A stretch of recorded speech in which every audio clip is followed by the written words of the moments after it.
Welcome to Echoes of Fear, where the unknown whispers and the shadows tell their tales.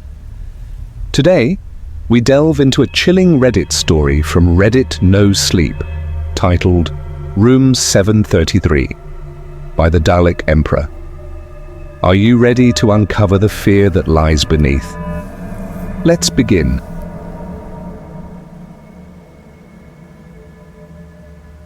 The suicide room.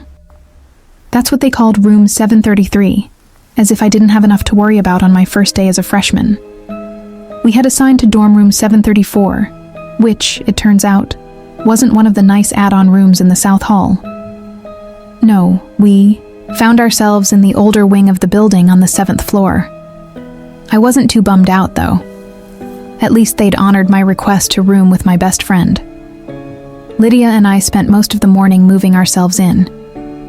By the time our resident advisor came by, I was taping up posters and Lydia was reading. "Hi girls, I'm Beth," chirped the bubbly blonde girl as she bounded into our room. "I'll be your RA this year." "Hi," I nodded at her. "Wow, you girls really work fast," she said, taking in our made beds and hung up clothes. Beth picked up a drawing of Cthulhu that Lydia had done over the summer. She turned it sideways, studying it. "Is this the Kraken from Pirates of the Caribbean?" Lydia glared at her over the top of her book.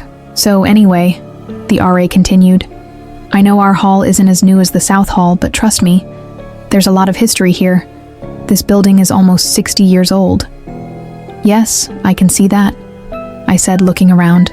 "The rooms are pretty small." "Well, people were smaller in the 50s. Beth shrugged. "Really?" Lydia said flatly. "Yep, really." Beth pursed her lips and just continued to stand there, while the room filled with awkward silence. "So," I said, "the corner room next to us, 733, is it? It looks a lot bigger than our room. Is anyone assigned to that room, or could we maybe—" "Oh, you don't want that room," Beth interrupted. "There were a couple suicides in there, a hanging and a jumper if I remember right. They're not assigning anyone to that room. Anyway, I'd just like to remind you that this is an all-girls floor and guys are not allowed up here after 11. Before we could reply to her, Beth clapped her hands and with a quick, "Well, nice meeting you," she skipped out of the room. Lydia dropped her book on the bed and stared out into the hall. "I hate her. Did you hear that bomb she fucking dropped? I'm going to call her dumb shit Beth. Lydia, seriously, suicides?" "Oh, Becca, relax. Every college campus has a few suicides." "Yeah, but in the same room?" Lydia sighed. "Really, who cares? It's not our room." "Yeah, I guess." I turned to study the little window in our room. Can you imagine climbing out of that tiny window and jumping?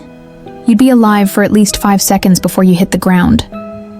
"Oh, fuck, Becca, can you not?" Lydia glanced at the window and visibly shuddered. "You know I fucking hate heights, and just talking about that shit is raising my blood pressure. We could always move into the suicide room," I teased her. "That one has a window on each wall." "Fuck you." Okay. But seriously, think about it. It would take a lot of commitment to squeeze out of that tiny window." "Yeah. Well, remember, people were apparently smaller back then." Lydia mumbled as she pushed her bed further away from the window. Since Lydia was an outgoing and friendly person, we made friends at lightning speed. There were a lot of parties in those first few weeks, at one of which Lydia inevitably met a guy. I'd known the girl since we were in diapers, so I fully anticipated her having a boyfriend by the end of September. His name was Mike, and he wasn't anything special, just your standard frat pledge douche canoe. After about a month on campus, the novelty of college started wearing off. Lydia and I found our stride, and we spent more weekends studying than drinking. Midterms were coming up in a couple weeks, and I was determined to maintain a 4.0 GPA throughout my freshman year. One night in early October, I was woken up by a loud, grinding sound. I sat up in bed and strained to hear it again. Lydia was also wide awake and listening. "What the fuck?" she mouthed to me. It wasn't unusual for there to be noise in the hallways since other people came in at all hours of the night. But this sound had definitely come from next door. The corner room. "Is that—" "Yeah," Lydia whispered. "That's the window next door." At Lydia's insistence, we kept our window closed at all times. However, there was no mistaking the sound of the window in room 733 being opened and closed again at regular intervals. "Who's in there?" Lydia shrugged. "Is someone fucking with us? Is this like initiation?" Lydia raised her eyebrow at me. "Initiation? To what?" "I don't know.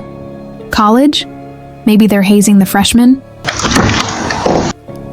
"Who is hazing freshmen?" I shrugged.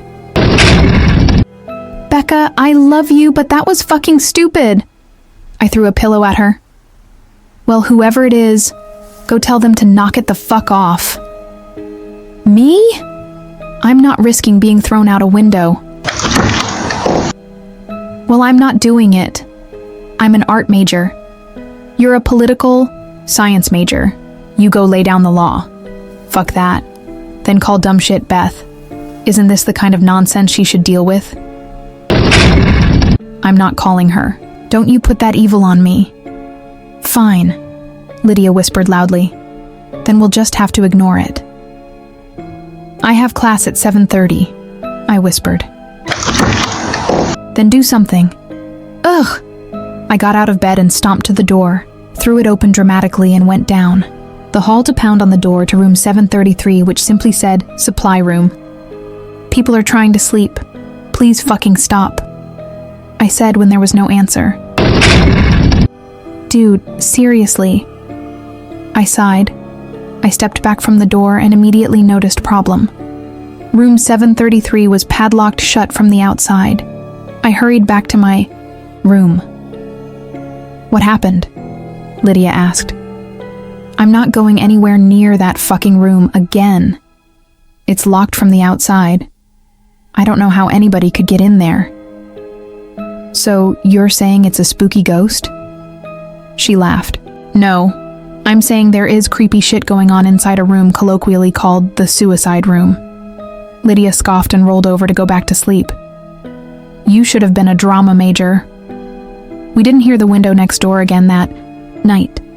But the next morning, you could clearly see from outside that both windows in the corner room were now wide open. I watched the windows on room 733 for an entire week, but they remained open. Occasionally at night, I thought I could hear a noise next door, like marbles dropping and rolling across the floor. Since it never woke Lydia up, I didn't bother to say anything. One afternoon, I was alone in the dorm, editing notes on my laptop. I had my headphones in, but the music wasn't loud enough to cover the noise of someone knocking on the door. "Come in," I said without looking up from the screen. A moment went by and then I heard the knocking again. I jerked my earbuds out and slammed the laptop closed. I turned around. "Come." What the fuck? The door to the hallway was wide open. I'd left it open on purpose since Ian, a junior I was dating, was supposed to be stopping by. I heard the knocking again from behind me and literally jumped out of my chair. It had come from the other side of the room, the closet door. It was the closet that shared a wall with room 733. "Lydia, you're not fucking funny." "Nothing." "Lydia, I swear to God I will punch you in your face." Silence. I walked over to the closet door and grasped the handle. "Lydia, you're a fucking what?" Her voice came from the doorway, behind me. I let go of the doorknob and stumbled back, wide-eyed. Lydia threw her stuff on the bed and turned to me, crossing her arms. "I'm a fucking what?" "I thought you were hiding in the closet," I said lamely. "What? Why?" "Because someone was knocking on the door." "Jesus, Becca." Lydia rubbed her forehead and walked over to the closet, throwing open the door. There was nothing there but clothes and boxes. She made a swipe of her arm as if to say, "What now?" I swear, Becca, there's no one here. I know what I heard. We glared at each other until our little standoff was interrupted by the timely arrival of Ian. He immediately sensed the tension in the room. Hi, ladies. What's new? I gave my roommate a hostile look. There's strange shit is going on in that room next door, but that's not new. Which room? 735? Or the empty one? The empty one? Lydia emphasized. 733. Yeah, I'm not surprised. That's the suicide room. Right, we heard about the deaths. I sat down on my bed. Yeah, it's pretty fucked up. 3 suicides all in one dorm room. 3? Lydia raised her eyebrow. We were told there were 2.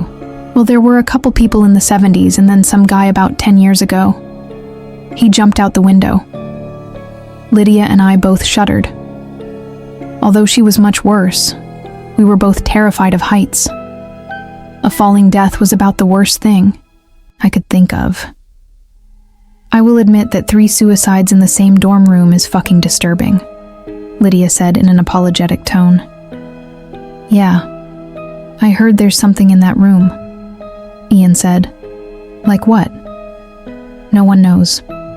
But every year someone has a new theory. Usually right around Halloween, something gets published in the campus paper. Whatever is in there, though, it ain't friendly. So, has anyone ever killed themselves in the neighboring rooms? Like this one? Nah, just 733. Honestly, I was surprised when I heard they were opening the North Hall this year. They told us we were the biggest incoming freshman class in 20 years, I said absent-mindedly. Yeah, I heard that too. You know you could request a room change. Ian sat down on the bed next to me and I leaned against his shoulder. Yeah, but they wouldn't keep us together. Lydia cut in. Becca and I have been best friends for 15 years. We can't room with other people. So should we just keep living here, next to Satan? I glanced at the closet door again. Lydia shrugged. At least we'll have some stories to tell after graduation. These aren't the kind of stories I want to tell. A few days later, Lydia began to believe my closet story. I woke up in the middle of the night to the sound of someone whispering. I looked over at Lydia, who was already staring at me with wide eyes. She slowly brought a finger to her lips. I listened intently, trying to hear what the voice was saying and where it was coming from, but I couldn't understand even one word. I got out of my bed and tiptoed over to Lydia's. The whispering was definitely louder over there, but then she shared a wall with room 733. I listened harder. Never taken mouths of fools. What the hell? Lydia leaned over and put her ear up to the wall. The whispers suddenly stopped, and I leaned closer. Suddenly there was a loud bang from the other side. Lydia immediately recoiled and clutched her ear in pain. Someone was in there. Suddenly more angry than scared, I again threw open our door and stomped over to the supposedly empty supply room. I banged on the door loudly, not caring who else I woke up at this point. Are you fucking kidding me? I yelled at the door. This shit isn't funny anymore. Come out of that fucking room, you asshole. Silence. And then the doorknob started to turn. I don't know what I'd expected to happen, but it wasn't that. I backed up so far from the door that I ran into the opposite wall. When the handle had turned all the way down, something started to push from the other side. The door groaned loudly, but the locks held. I held my breath until the pressure on the door subsided and the handle slowly returned to its normal position. I noticed Lydia peeking her head out of our room. She held up her hands as if to say, "What happened?"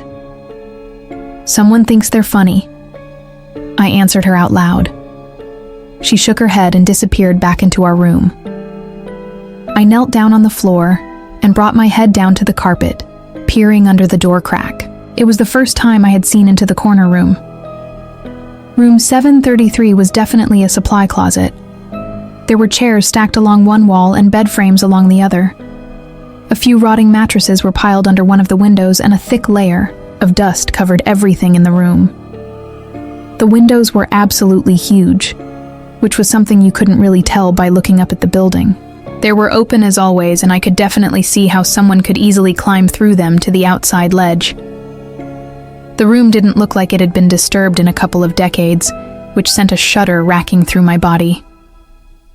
The moonlight, which had been providing enough light to see into the room, suddenly vanished, and I saw only pitch black inside. I blinked rapidly, trying to adjust my night vision. I squeezed my eyes shut, and when I opened them, a large yellow eye was looking back at me, only a few inches away from my face on the other side of the door. I screamed and woke up half the dorm. There was no denying that things were escalating. The next morning, Lydia and I put in dorm change requests with resident services and hoped for the best. In the meantime, we agreed to never be alone in our dorm room at night. Either we both spent the night at home, or neither of us did. We started spending most nights with our respective boyfriends. I told Ian everything that had happened, and he suggested I maybe talk to the campus paranormal society. I hesitantly made an appointment, and Lydia and I met with a small, cleanly dressed kid named Craig and 4 of his colleagues the following Tuesday. We told them everything we could remember, every incident, no matter how small.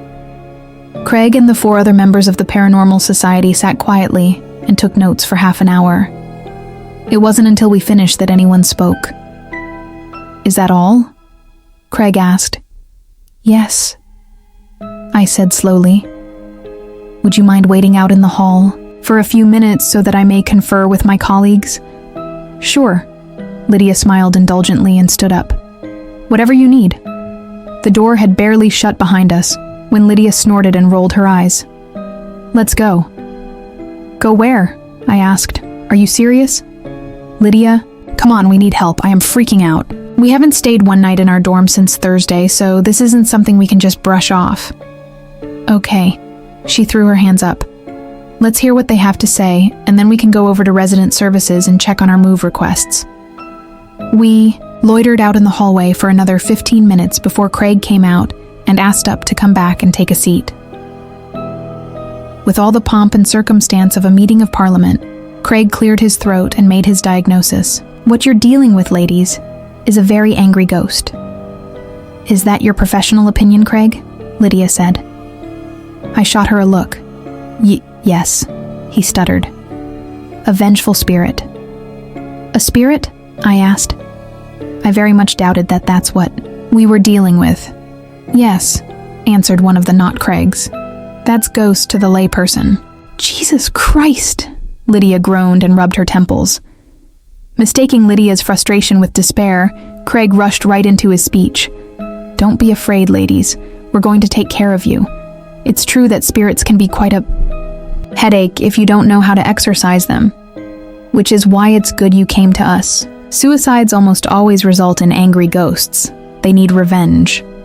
"Revenge on whom?" I asked. "On other students. Perhaps this particular spirit was bullied into taking his own life and now seeks to torment others." Listen, we can take care of this for you right away. All we ask is a small donation to the society," Craig continued. "We honestly didn't realize that Room was having this much activity. It's really very exciting." "Great. Well, thank you for your time," Lydia said, as she grabbed my hand and pulled me out of my chair. "Do you want to set something up for this weekend?" Craig asked. "Tell you what, we'll call you." Lydia hurried me out of the room, wearing a weary look, and we didn't speak again until we were almost to the admin building. "That was a waste of time," she said. "Look, I'm not disagreeing with you, but, Becca, tell me you didn't honestly buy into that? So you don't think it's I was having trouble even saying the word. It sounded so ridiculous. Ghost? Well, I don't fucking know, but neither do they. That guy had no idea what the fuck he was talking about." I pulled my hood lower over my eyes as we stepped into line at the resident services desk. "Let me put it this way," Lydia continued. "They're playing Ghostbusters and we're living the fucking Exorcist." "Fine," I sighed. "Then what do you want to do? Just keep sleeping at Mike and Ian's until we get reassigned?" "I just want this to end." Lydia crossed her arms and stared straight ahead. We all wanted this to end, even if living next to that fucking room wasn't scary, it was sure as hell distracting. Alright, well, I mean, we're probably safe during daylight hours, so as long as we don't spend nights there, we should be okay. Our room is only ghost adjacent after all, and our new assignments will come through soon. I checked my watch. Fuck, it's almost 2. Shit, really? I gotta go. Mike got accepted to Sigma Chi and he's getting initiated today. Oh yeah, I forgot he rushed. The girl at the desk waved us forward. I hadn't even realized we'd reached the front of the line. Let me know what they say, Lydia said as she ran out the door. The girl at the desk eyed me suspiciously as I approached. Hi, You're the girl trying to move out of 734 and Riley, aren't you? She'd caught me off guard. Yeah, one of them. How'd you know? Sorry, I overheard you. I also saw your file cross my desk a few days ago, and I gotta ask, why are you looking to transfer rooms exactly? I was tired. I was beaten down. I didn't have the energy to think of a lie. Because shit is going on in the empty room next door, and it's really freaking us out. Noises, whispers, knocking. The other night I saw someone. You saw someone? Yeah. In room 733?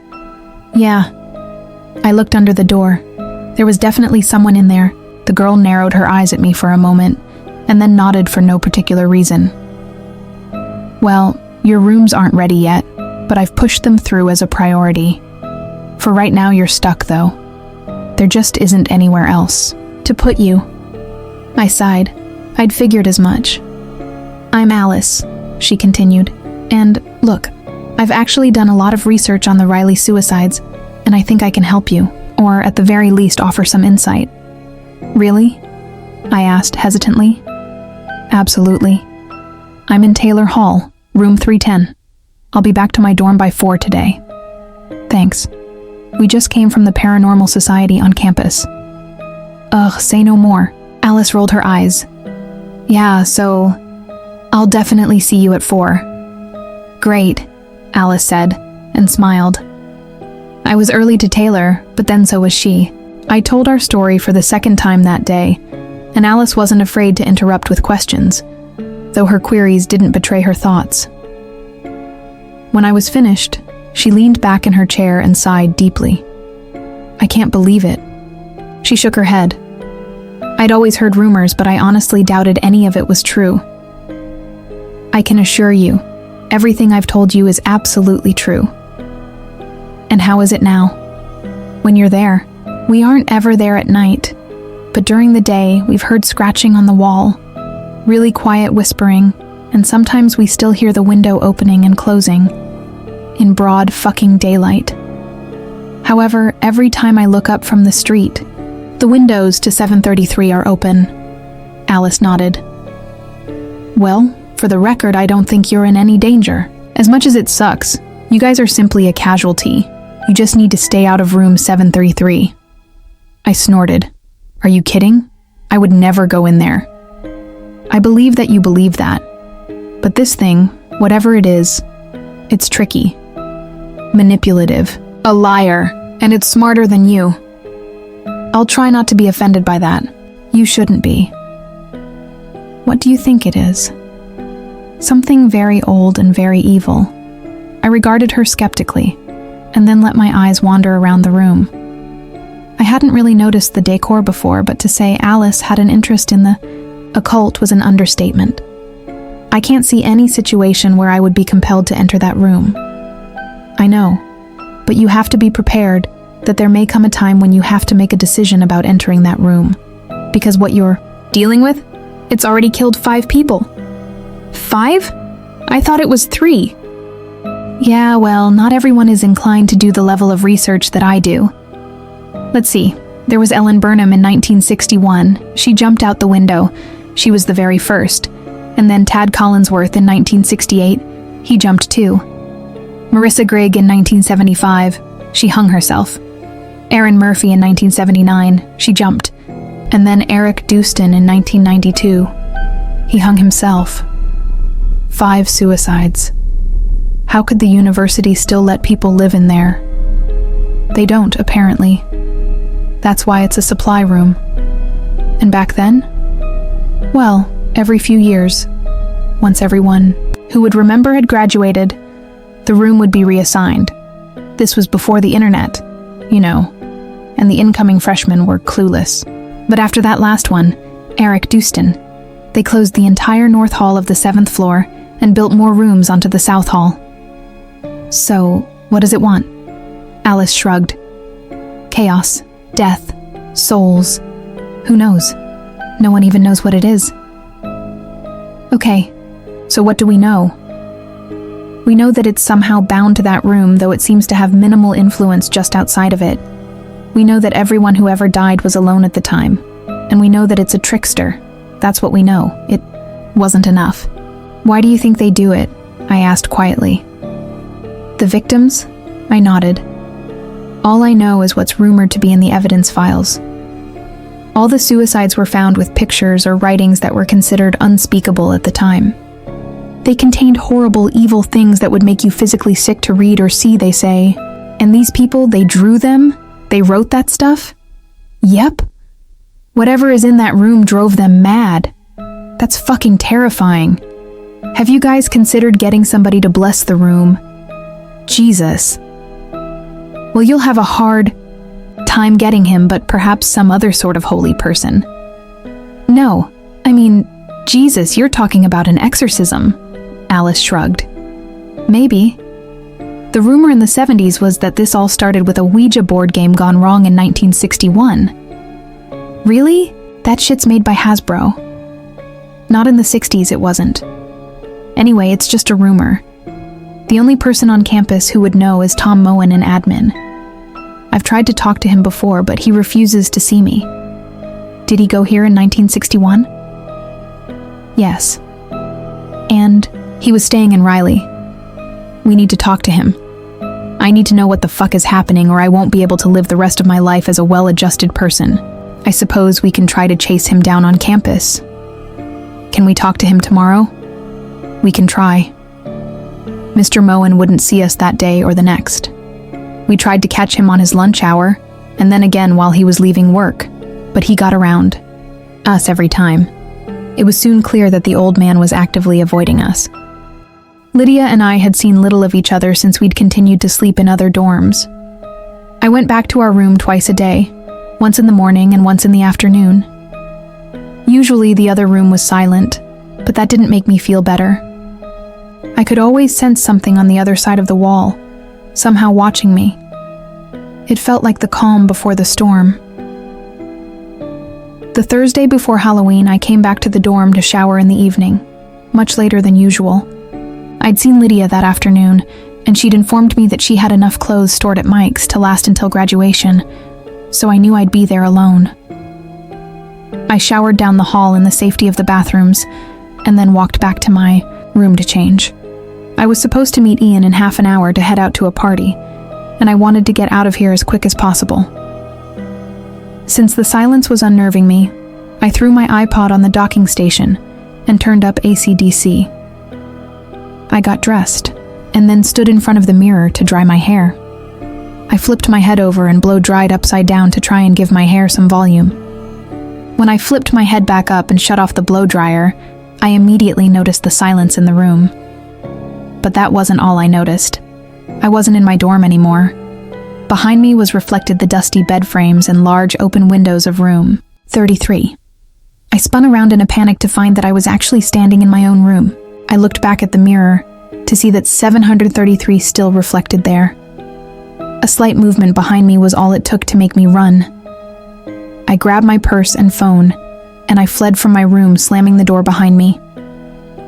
On the elevator ride down, I called Alice.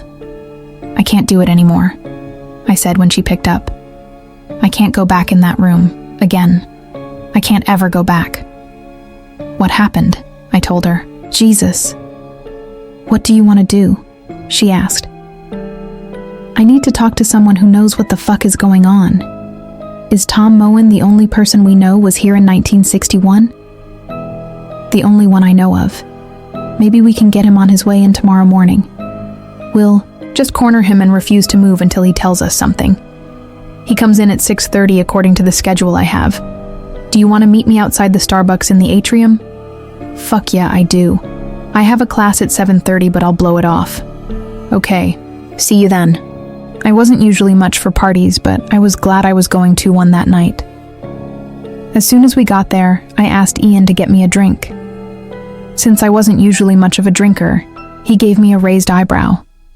I gave him a brief synopsis of what had happened earlier, hoping he wouldn't think I was crazy. Ian made me a scotch and coke. It was the first of many.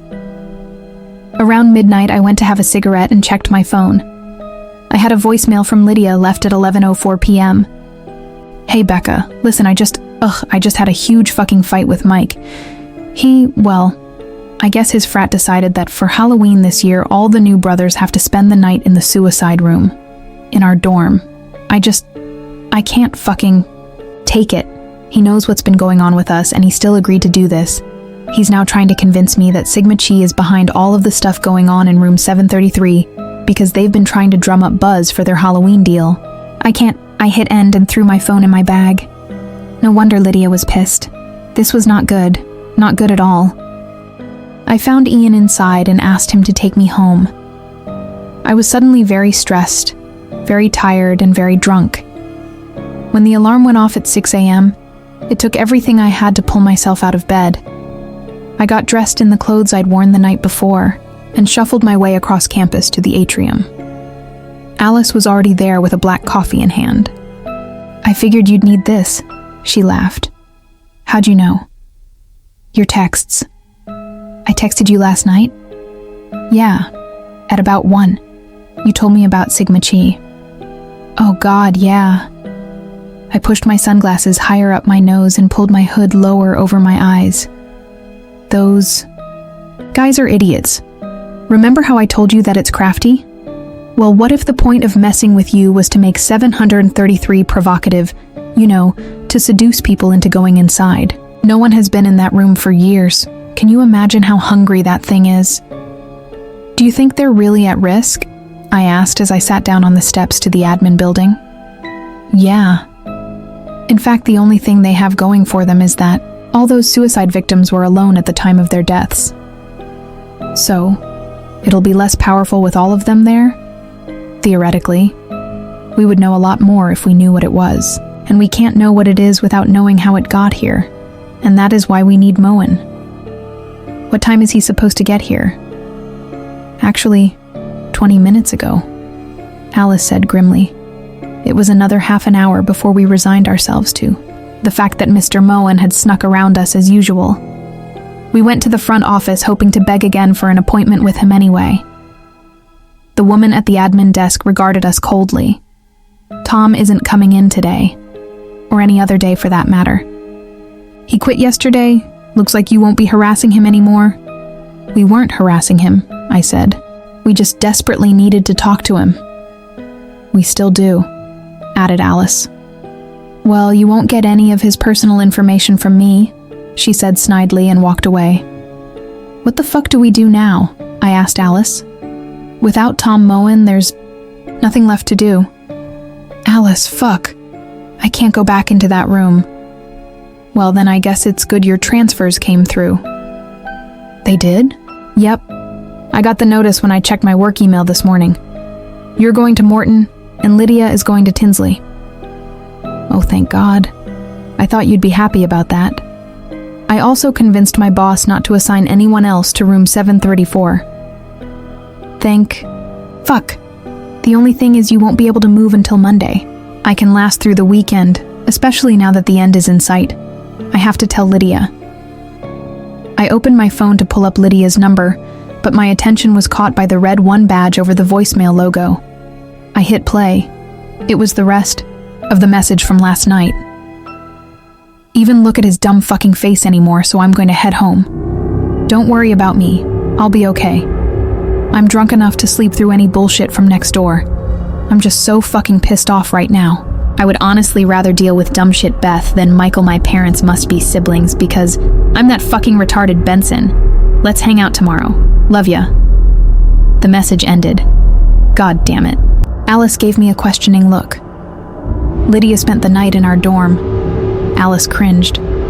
She's safe though, right? As long as she doesn't go into 733.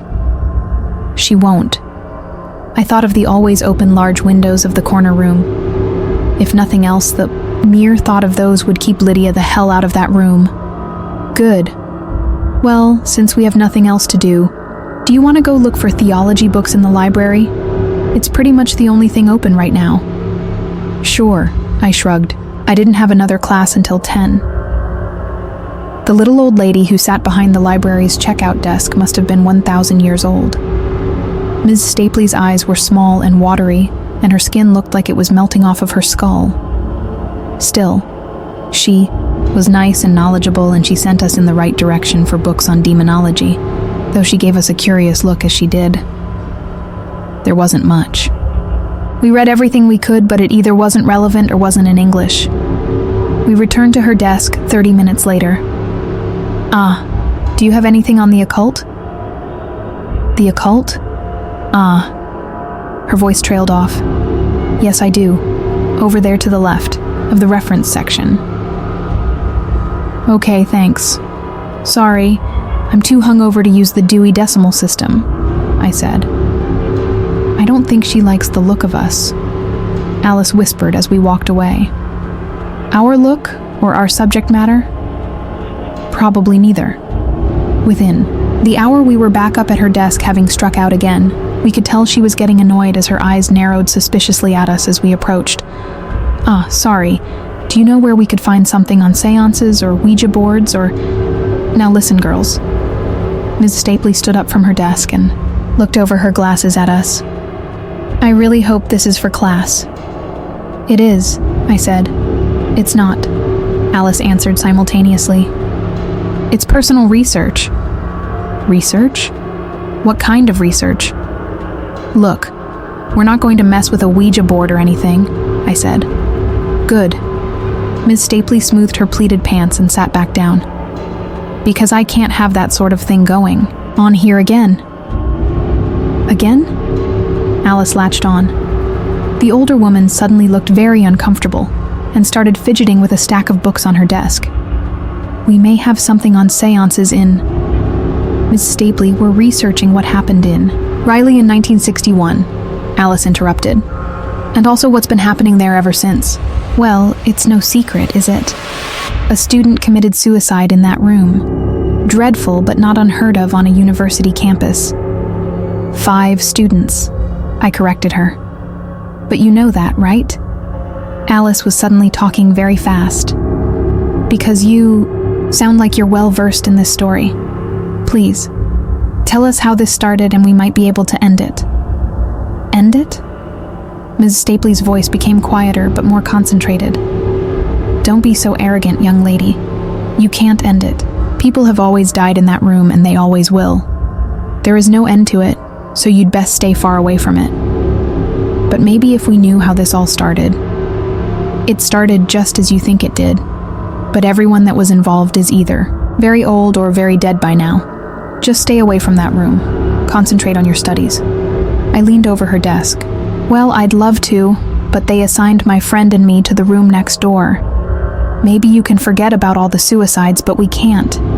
It won't fucking let us. Young lady, I never forget. Ms. Stapley's voice was even quieter now.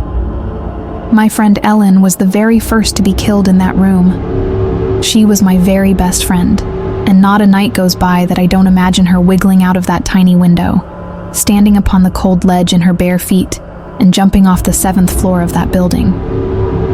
Alice sighed. I'm really sorry. I didn't know. Yes, well, these are old wounds, my dear. Now, girls, I suggest you request a room reassignment immediately. No one should be living on the 7th floor of that building. And that's all I'm going to tell you about it.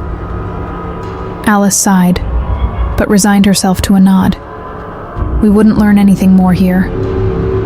Still, it was quite a breakthrough. At least, we had some information now. Alice walked away and I made to follow her, but my feet wouldn't move. Something was bothering me. A small yet poignant word had been buried in Ms. Stapley's story. A word that suddenly seemed very important. Miss Stapley," I asked the tired old woman at the desk. "Why did you refer to the windows in 733? Tiny? Because I've seen those windows and they're huge, like 5 feet tall." "Dear, you're thinking of the corner room. That's the supply closet. Room 733 is next door to that." No, I stuttered. "That's room 734. "Yes, well, it is now. When they built the additional rooms onto the South Hall, they moved all the room numbers down." Oh my God. I suddenly felt very hot and very dizzy.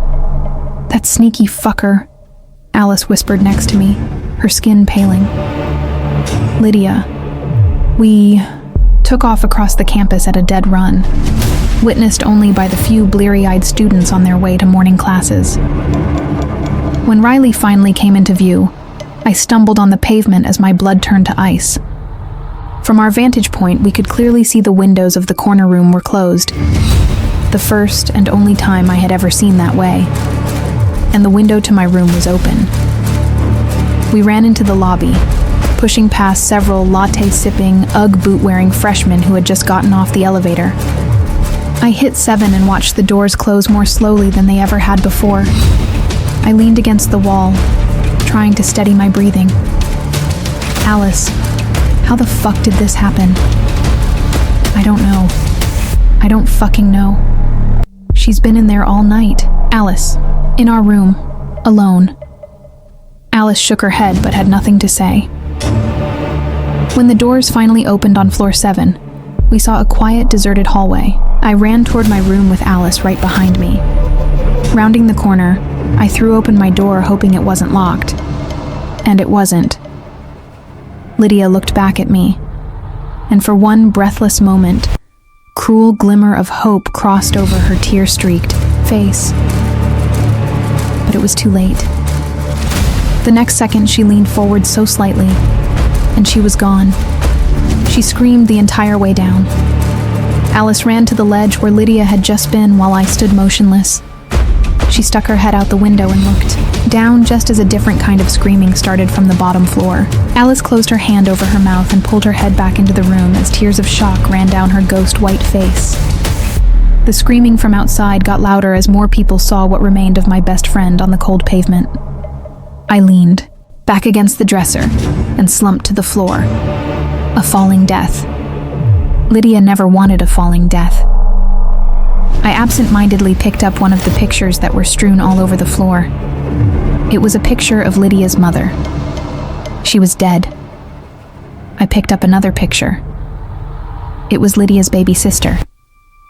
She was dead, too.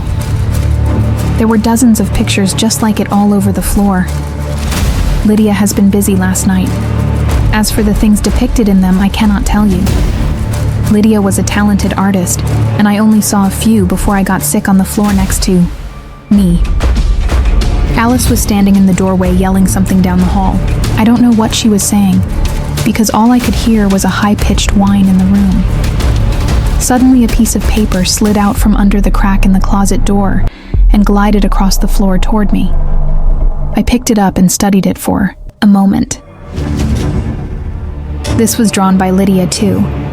But it wasn't like the others. It was a picture of the closet from my exact vantage point. In the drawing, the door was cracked, and there was something looking back from the darkness. I put the paper down and studied the closet. The door was cracked open, just like the picture. I squinted my eyes and tried to see inside.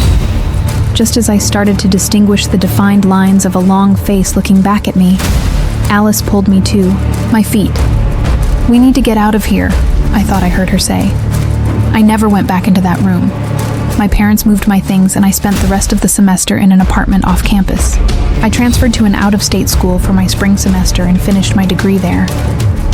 Every night, I dream of Lydia pulling herself through the tiny window, shimmying out onto the cold ledge, standing up and knowing there's nothing between her body and the terrifying abyss in front of her.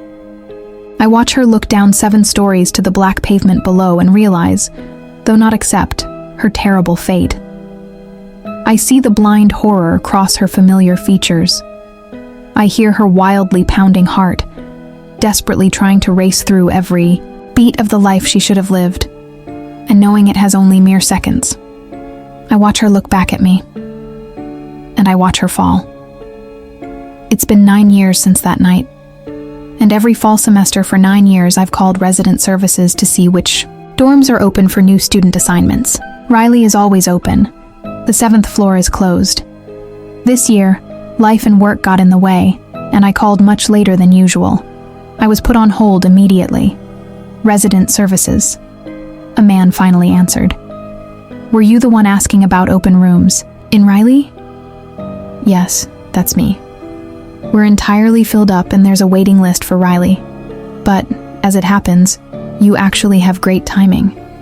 I make no promises, but we may be able to get you in. We just got approval this morning. Approval? For what? I said slowly. We're opening up the 7th floor.